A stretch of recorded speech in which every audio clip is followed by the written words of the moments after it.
Thank you. Okay, so we called the meeting to order at 4:31 PM. All trustees are present except for trustee Garrison. There are no public comments on closed session items, so with that, we will move into closed session at 4:32 PM.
good? Okay.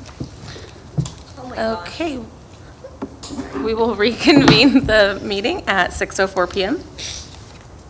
We'll reconvene open session at 6:04 PM. And if we would all stand for the Pledge of Allegiance. I pledge allegiance to the flag of the United States of America and to the republic for which it stands, one nation, under God, indivisible, with liberty and justice for all. Okay, and if I could get an approval of the agenda? I'll move to approve the agenda. I'll second. Okay, we have a motion by trustee Mendoza-Torres and a second by trustee Garrison. All in favor? Aye. Opposed? And no one is absent.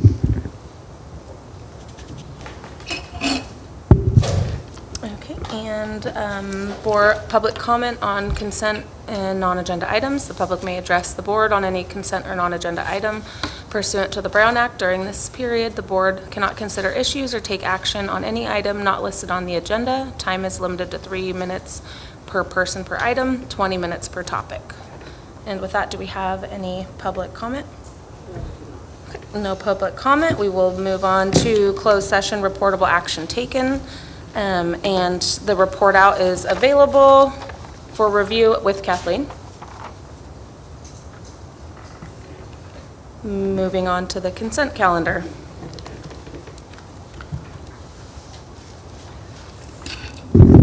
There is not any. I'll move to approve if nobody needs to pull anything under consent calendar I-1 through I-12. Okay, we have a motion by trustee Garrison, Second. a second by trustee Addison to approve the consent calendar I-1 through I-12. All in favor? Aye. Opposed? And no one is absent. So we'll move on to reports. Does CSEA have a report? Seeing none. And Teachers Association of Cloverdale? Seeing none, we'll move on to the board members, individual committee reports. Anyone wants to start, take it away. I will start. Good afternoon, everyone. I went to the reclassification ceremony at Jefferson School where we reclassified 30 students. It was wonderful. We had cake and there was also a lot of delicious food. So it was really nice to see everybody and their families, everyone there. I also attended the 8th grade promotion along with trustee Lopez White, and it was great to see all of our students and shake their hands and say congratulations. And I also attended the CHS JEH graduation, and it was a lovely event, and I want to thank everybody who did, from programs to custodians to our people watching and making sure that everybody didn't bring in balloons and made sure that everybody was able to see. I really appreciate that. So, thank you. That is the end of my report. Nothing. I'll echo trustee Mendoza-Torres. I attended both Washington's promotion as well as I participated in the CHS JEH graduation. And it was bittersweet because my son did graduate and Dr. Goyle allowed me to hand him his diploma, so that was a nice experience. But yeah, very proud. Washington's class is much larger than the high school's class this year, but proud of our students, and as trustee Mendoza-Torres said, thank you for everybody's participation. We had a boosters meeting. Not really anything to report on that. We did have Measure H, but I could save that. So yeah, happy summer. I have nothing to report.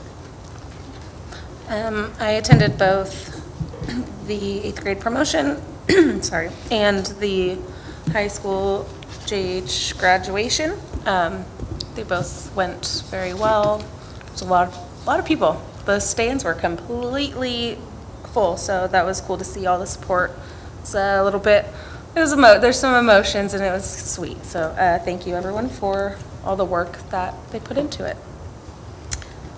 I have nothing. I attended a banquet. What banquet did I attend? FFA. FFA banquet, that's right, that, we haven't had a meeting since then. That was cool. So, Ms. Fernandez, who is, I think now gonna be Miss Regi, graduated or saw out her very first FFA kids, so that was pretty cool. No, I didn't attend that because I was attending Portfolio Night, which was a really cool experience. Last year, I got to participate in grading, but this year, I got to participate as a parent Aw. and really observe and just watch. So if you haven't done it, it's a really great thing to attend. And also, we attended Jefferson's open house. Oh, that was With all of Washington's for me. And so it was great. It was great to see everyone. So thank you.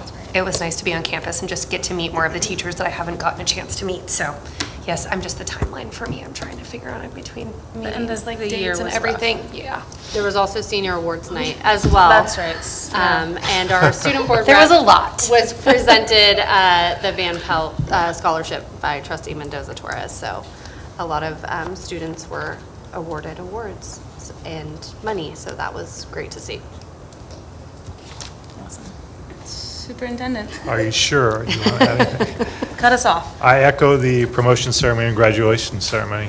Rick, thanks to you and your crew for putting that beautiful new stage up and having us ready to go, and all the parent volunteers and staff volunteers. Really appreciate it.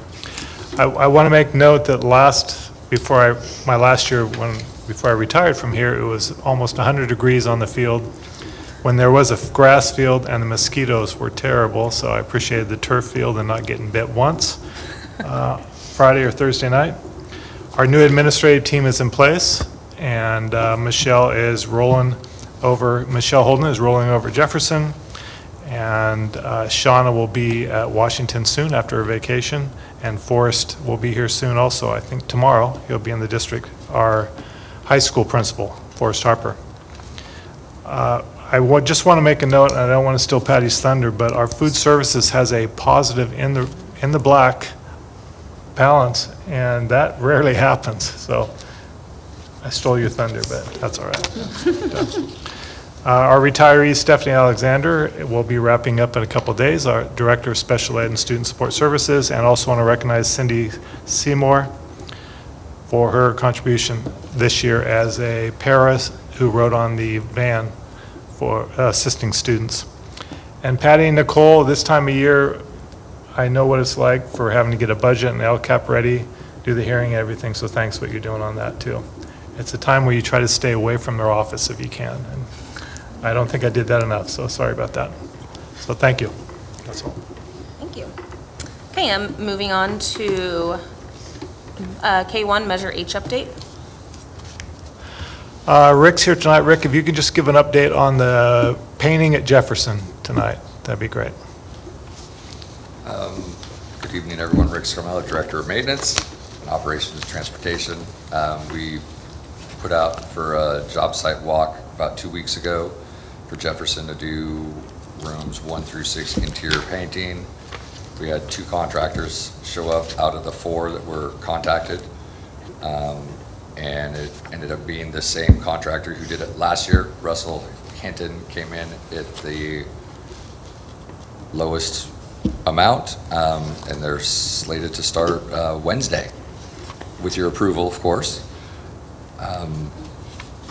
Everything's been tested, and it's ready to go.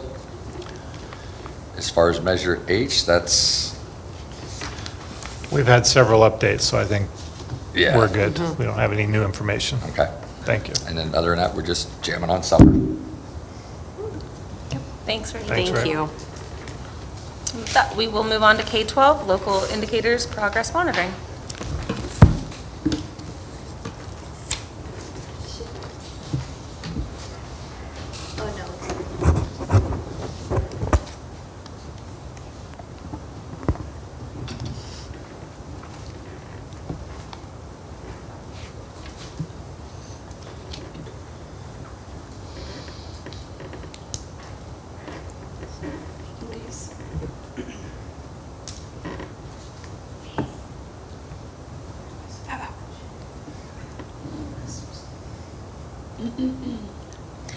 While we're waiting, so we have to do something called the local indicators. I'll give you some definitions of that in a moment. But it has to be presented in the same board meeting as the LCAP's public hearing. So that is what we're going to do tonight. But it actually gets submitted in the fall to the CDE. And this gets uploaded onto the dashboard along with all the results from the CASP and our attendance and all those pieces.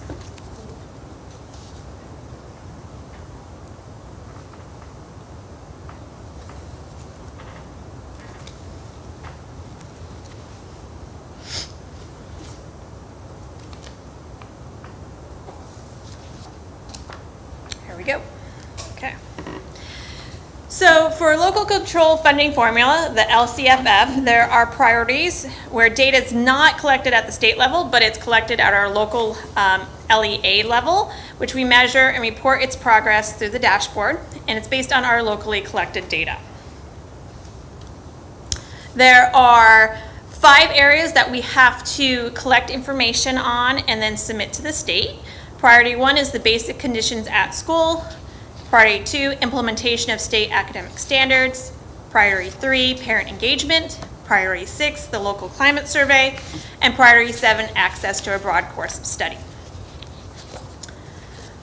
So these have to be measured annually, and then we have to report on our progress in meeting the requirements of that priority. And this has to be reported as a non-consent item at a regularly scheduled board meeting in conjunction with adoption of the LCAP. We report results to the dashboard using self-reflection tools for each local indicator.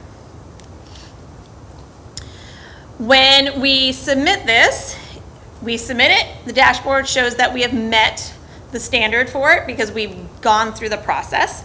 If we haven't completed it, or if we completed it and did not submit, it shows as not met. If it's not met for 2 or more years, it'll also notate that it hasn't been met for 2 or more years. So they're trying to keep an idea of how long have we not met it. So if you missed a year, okay, but if you missed 2, then they're indicating that.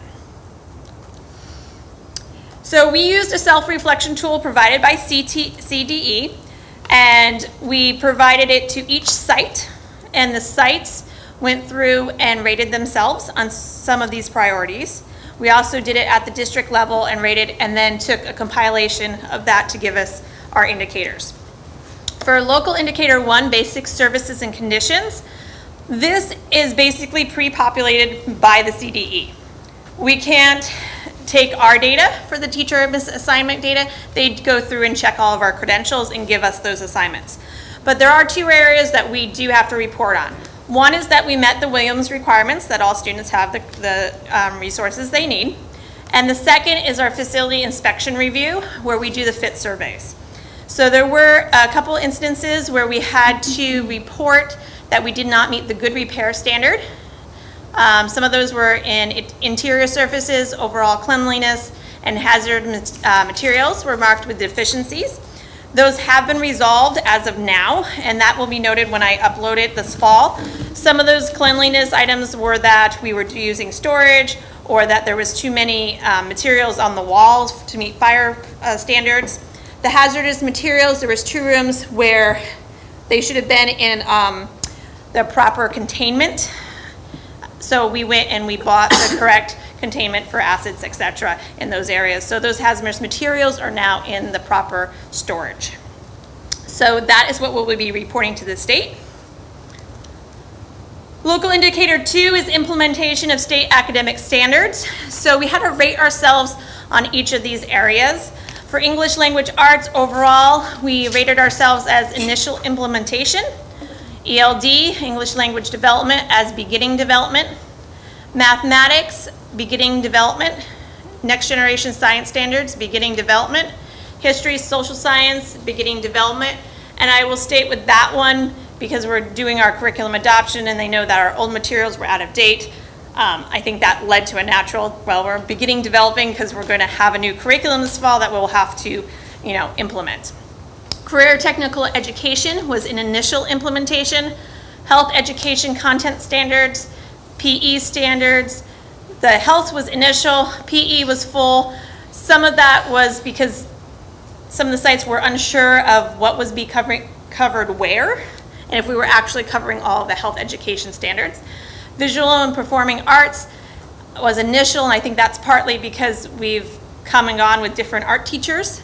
And world language, with our lack of steady Spanish teachers, that meets all of our needs. And the world language standards, the new ones also came out during a few years ago, so they rated us as beginning development. Local indicator 3 is parent engagement, and there's 3 main areas: building relationships between school staff and families, and most people rated us as beginning implementation.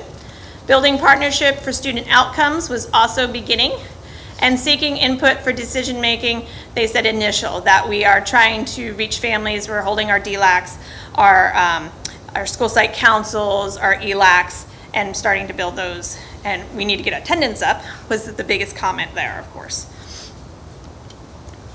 Local indicator 6, school climate.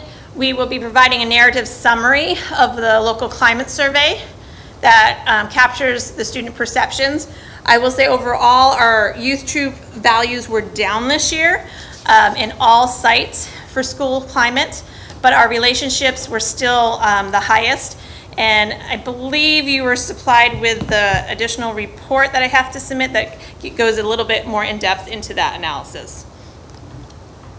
And local indicator 7, access to a broad course of study. This, we provide a summary talking how do our students access their A through G, all the courses they need for graduation. Are there any barriers for our students, for our English learners, for our students that receive special education, or if there's any barriers for foster or homeless students, and we have to identify those in our written summary. In general, I think we do a very good job of a broad course of study for our size. The limitations for our size is, just like everybody else, hiring difficulties. As you may know, we have an opening in art and science right now, and that's making us all very nervous. And that is where I will stop until we come back for the LCAP, unless you have any questions. Thank you. Thank you. So we will move on to L1, consideration of approval of donations. I'd like to recognize our donations. The CARE Foundation gave donations to the high school and Washington School. Kiwanis gave a donation to Jefferson. Cloverdale Police Department gave a donation to the high school. Rotary Club of Cloverdale gave a donation to the high school. Eagle Pride Boosters Club gave a donation to the high school, and the California Interscholastic Federation gave a donation to the high school. The Palmar family gave a donation, and the Grell family gave a donation to Cloverdale High School. And the Blackbaud Giving Fund gave a donation to the high school and Jefferson. And Washington received several miscellaneous donations for the promotion ceremony. That's what I report for donations. Thanks everybody for those contributions. Thank you. Yes, thank you. Move to approve the acceptance of donations. We have a motion by trustee Addison to approve the acceptance of donations. I'll second. A second by trustee Candelaria Orr. All in favor? Aye. Opposed? And no one is absent. And we will move on to L2, consideration and possible adoption of social sciences curriculum, adoption of grades K through 12, curriculum, and purchase of materials.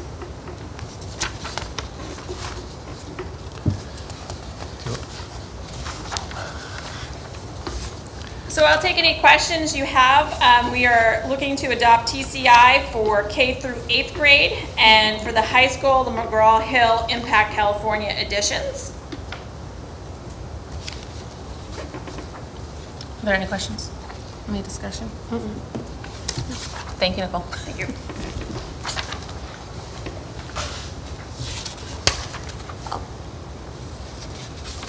I'll move to approve L2. We have a motion by trustee Mendoza Torres. Do we have a second? I'll second. A second by trustee Garrison to approve the consideration and possible adoption of social sciences curriculum, adoption of grades K through 12 curriculum, and purchase of materials. All in favor? Aye. Opposed? And no one is absent.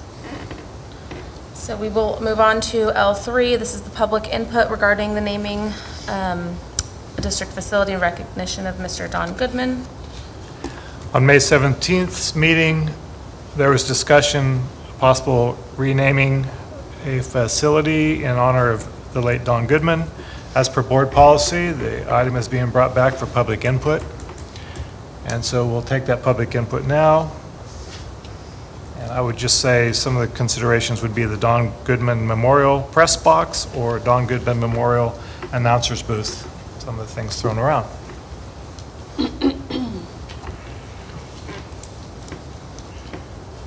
Do we have any input from the public? I'm good with either suggestion. No, I'm trying to think what role's better. I know. I don't know. I like press box I don't a little know. bit more, but that's just, That roll's pretty good. I like it. I like that.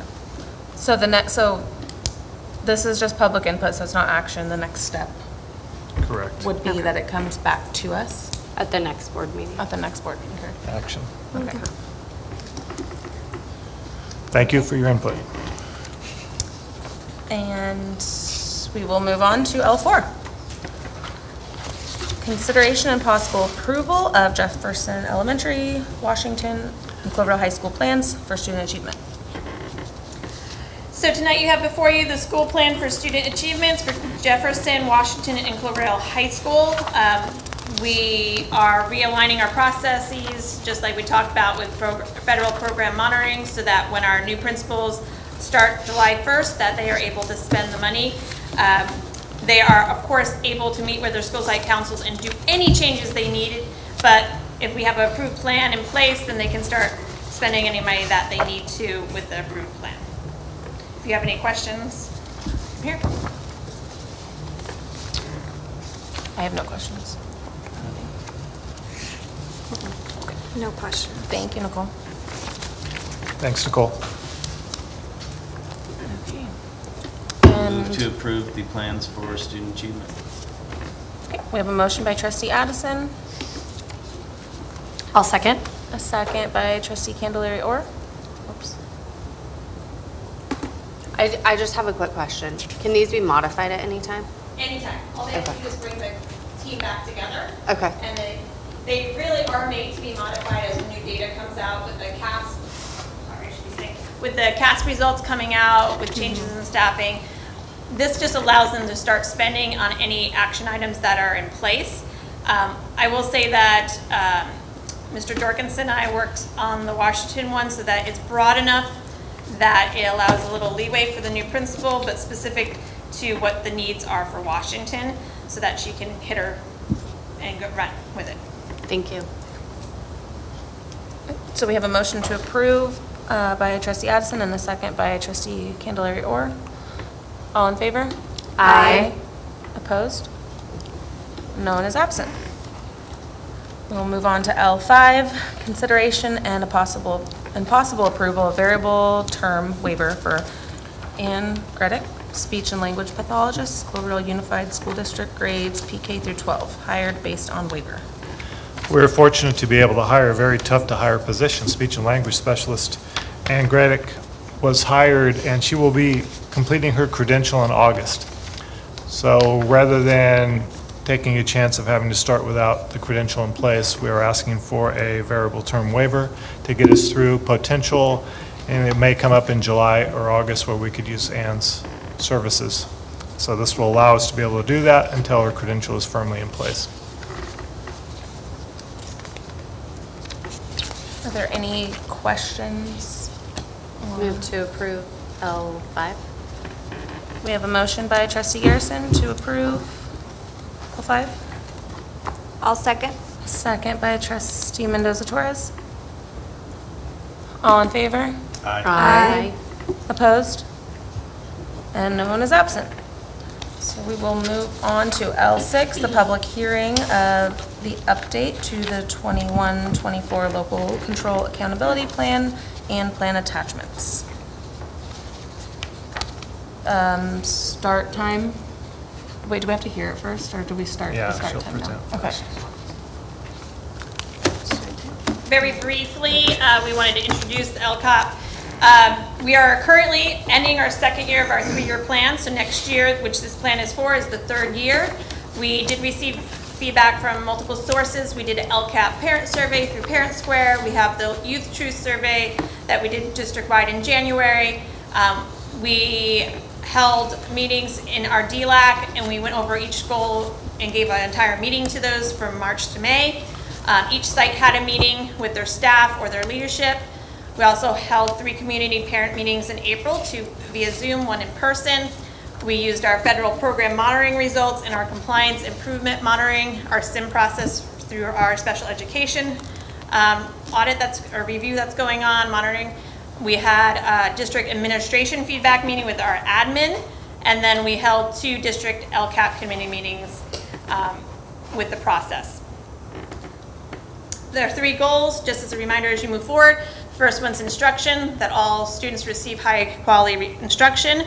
Goal 2, English language development, focused on our dual language learners and ensuring that they have access and fluency in both languages. And goal 3 is looking at our social emotional supports and intervention for all students. Did you want to leave that or talk about that now? So a component of the LCAP is the LCFF calculation, and it comes out of the LCFF calculator. We create a portion of the document, it is the budget overview for parents, so it breaks down our total budgeted general fund expenditures at $22,667,000. And the calculator also calculates, based on our unduplicated pupil count, the amount in which the district is required to expend. The calculator now has a new piece to it as of last fiscal year, and that is a carryover component that is a result of not having spent all of your dollars in any given year, meaning the year prior. It calculates the amount that you must carry into the current budget year to expend. So that total is $2.8 million total. 2.5 is calculated through the calculator, and then the 300,000 is the additional carryover that we must expend in the 23-24 school year for the programs that are outlined in the LCAP. Any questions? Oh, some changes and additions. We include money to support attendance campaign, MTSS supports, including PBIS. We put some more money behind that. Peaceful playgrounds training for all staff to help address some behaviors that are being seen during recesses or lunch. Some changes included changing the dean position to the assistant principal and increasing funding for parent engagement. We tightened up a lot of the wording and actions that we weren't going to be able to complete in just one remaining year of the LCAP and hadn't even begun to start to do. And then we moved some of our positions to the one-time funds and out of the LCAP. So they're still funded, they're just funded out of our learning recovery grants or A through G or some of the other funding. And that's the rest of our presentation. Thank you. Thank you. So we will start our public hearing at 6:33 p.m.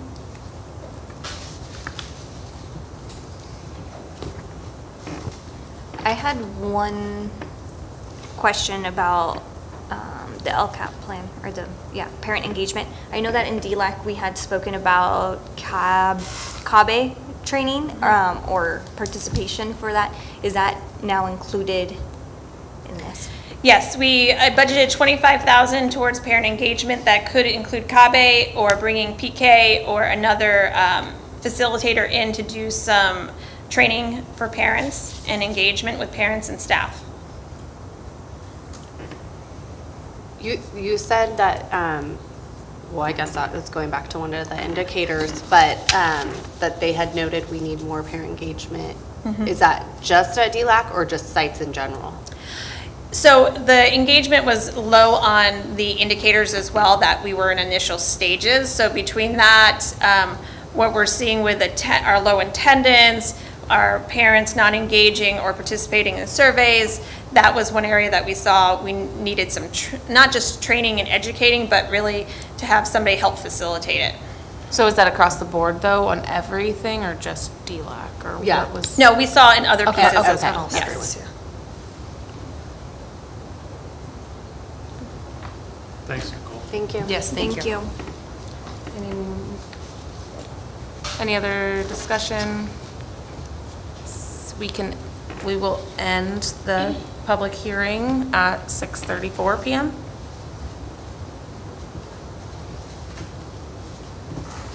And with that, we will. Nobody is here to comment or Yeah, ask there's- questions. They must be pleased with it. So we will move on to L7, public hearing of the 2023-24 proposed budget, including reasons for assigned and unassigned ending fund balances in excess of minimum recommended reserves. Good evening, I'm Patty Mills, Chief Business Official for Cloverdale. So each and every year, the budget and multi-year projection are based on assumptions known at the time that the budget and multi-year are created. So currently, we are relying on School Services of California, their dartboard. We also attend and review the Capital Advisors information and all other forms of written communication, a lot from our county and from the state. So currently, these are the things that we know at this point. The statutory COLA is at 8.22 for current year, moving to 3.94 in the first subsequent year, and then estimated or projected to be 3.29. You see our projected enrollment, and that includes non-public schools, Cloverdale schools, and county operated programs, and North Coast Consortium also. Our projected ADA also includes all of those. So we are, during the 23-24 school year, we're able to live on that final year of the 3-year average. But in the 24-25 and out years, we will be back to the original rule of either the greater of current or prior year funding. So the calculator, the LCFF calculator, projects that funded ADA. Our projected unduplicated, we are at 63.36 as a projection, and that declines slightly with those two subsequent years and our numbers. Currently, the ADA unrestricted is 170 per ADA for lottery, and the restricted lottery at $67 per ADA. STRS at this point is projected to remain stable at 19.10. PERS, however, you do see an escalation. It begins at the 26.68 and increases slightly from there. Some of the items that I'm just going to briefly touch on that are included in the budget and multi-year projection are the salary and benefits that are negotiated for the 23-24 school year at 8% on salary schedule for all units. I've included step and column. It's budgeted in the current year 23-24 and the two subsequent years also. Health and welfare benefits is another area that has been negotiated and settled for 23-24, and you see it there is $13,000 for employee annually, $15,000 for employee plus one, and $17,000 for employee plus two or more. Another couple of factors that have inflated the budget, and that is the liability insurance, which individuals are seeing and companies are seeing across the board, as are public agencies. So we're seeing an increase of 36.17, which will net about $73,000.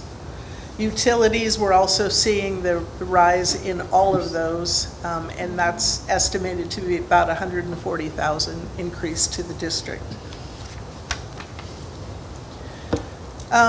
This is the current general fund, and I wanted to break it down into unrestricted, restricted, and then the total fund itself. It's a little deeper than what we normally look at, but due to the nature of our budget, I felt that it was important to kind of break those out.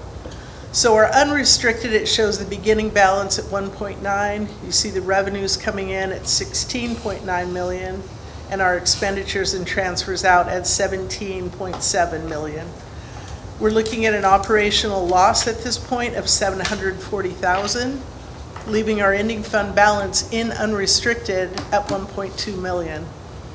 A lot of the operational loss that you're seeing at this time, I feel is kind of directly tied to a situation that all districts are looking at right now, and that is we have negotiated with our certificated that we do not have a set placement for incoming teachers. So when I'm budgeting in the vacancies and we're looking at multiple in our district, we have to kind of err on the higher side of costs and replacement of costs because it could become a reality.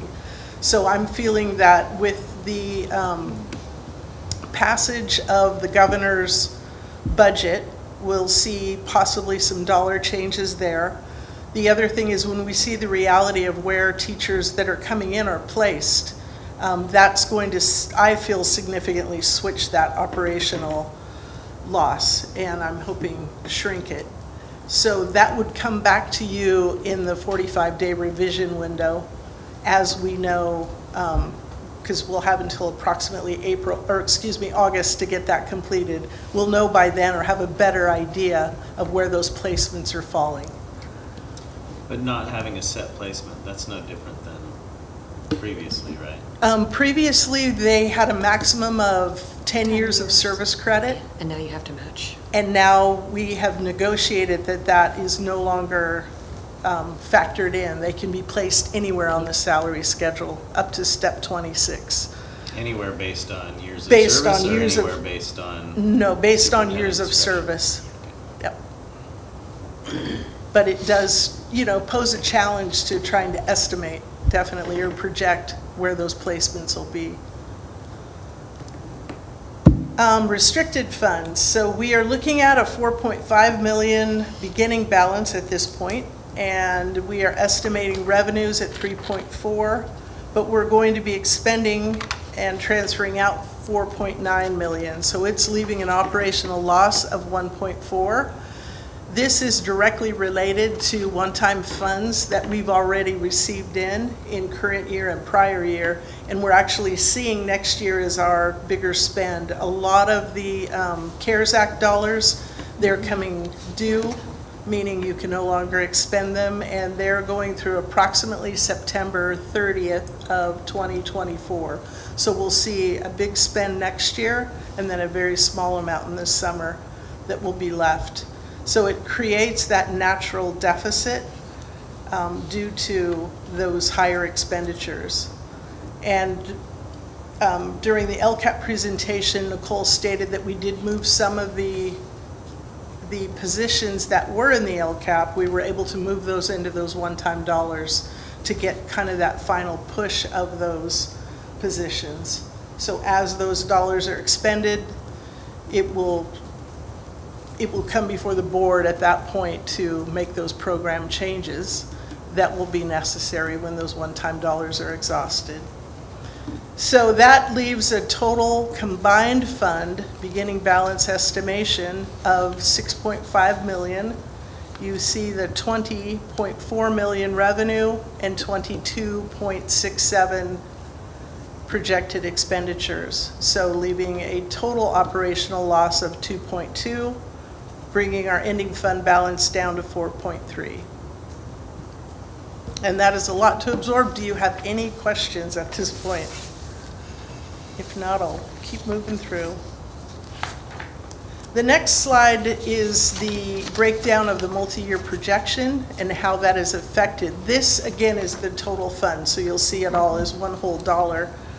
And review of that first year, then we move into the second year, the 24-25, and we see a slight dip in revenue there, and the expenditures definitely at that point would need to be aligned to those one-time dollars being expended.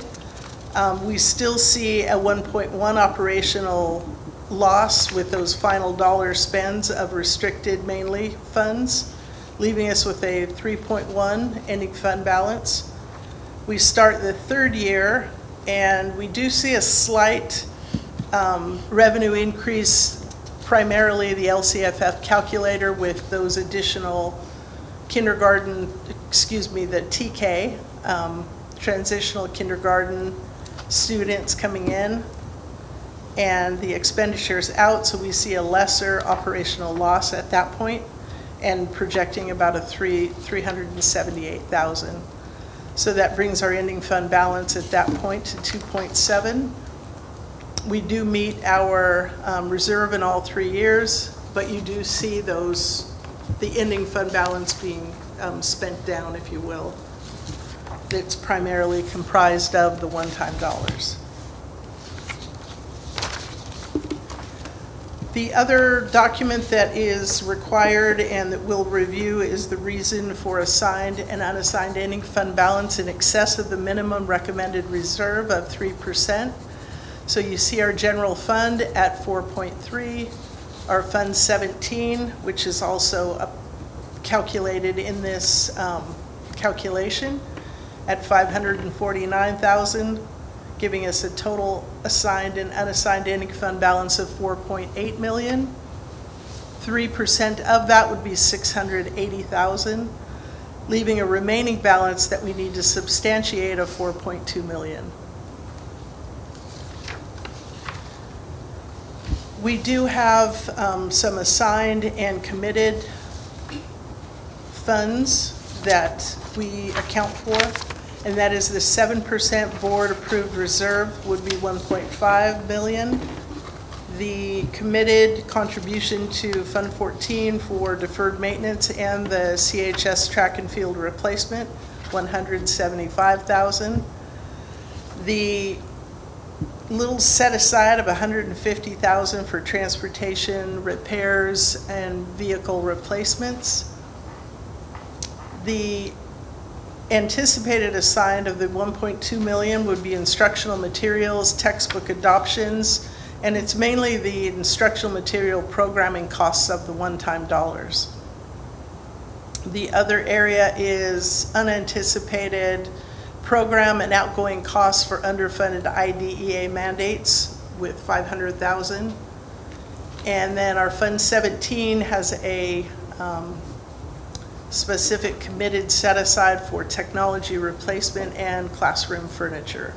And that balance is 549,000. So that will total out to the 4.2 and substantiate all of the needs for the balance. These are some of our other funds, and I'm sorry for the skewed lines. It makes it a little difficult to read. But these are the projected beginning balances at this time.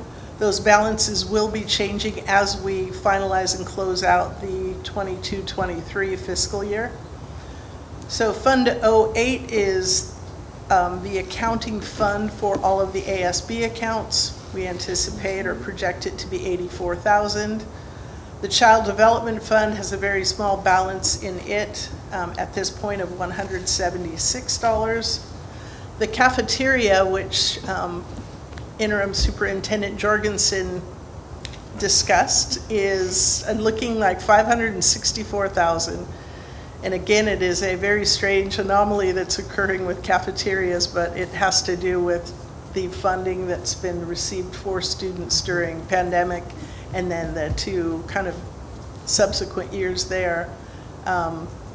We are moving into, for all 3 sites next year, what is called the CEP, the Community plan that feeds every student based on our low socioeconomic needs in our district. So it is a great thing for our students. Fund 14, at this point, the deferred maintenance and track and field replacement fund has $675,000.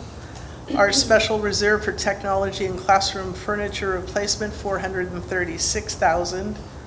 Our bond fund is 1.8. That will be moving around a bit with closing. Capital Facilities Fund developer fees, we have $528,000 in there. And Fund 35, the County School Facilities Fund, $530,000.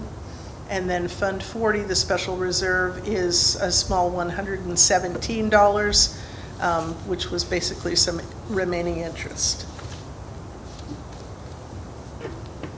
And that wraps up the budget presentation. Do you have any questions? Thank you. Yes, thank you, Beth. Thank you. Okay, so with that, we will start the public hearing time at 6:49 PM.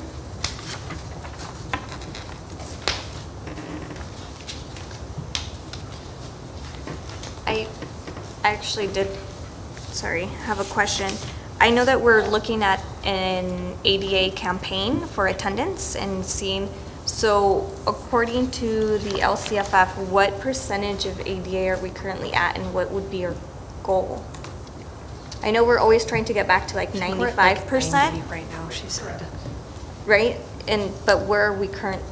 How far away are we? How from far, it? yeah, how far away and, you know, I'm not, I would say we're around 90. We're, yeah, approximately 91%. okay.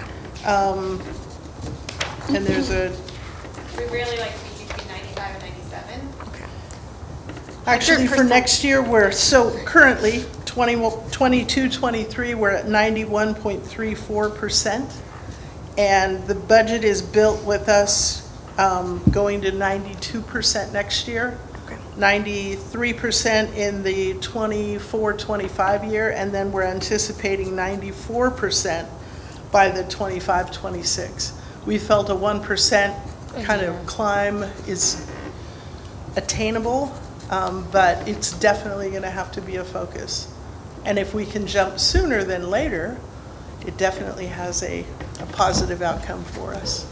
But 95 was our historical average that we had for many years prior to pandemic. Yep.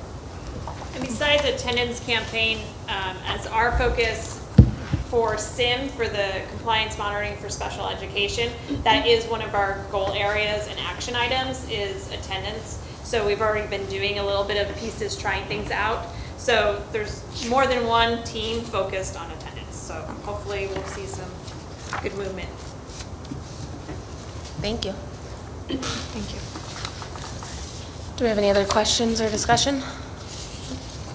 I will end the public hearing time at 6:52 PM.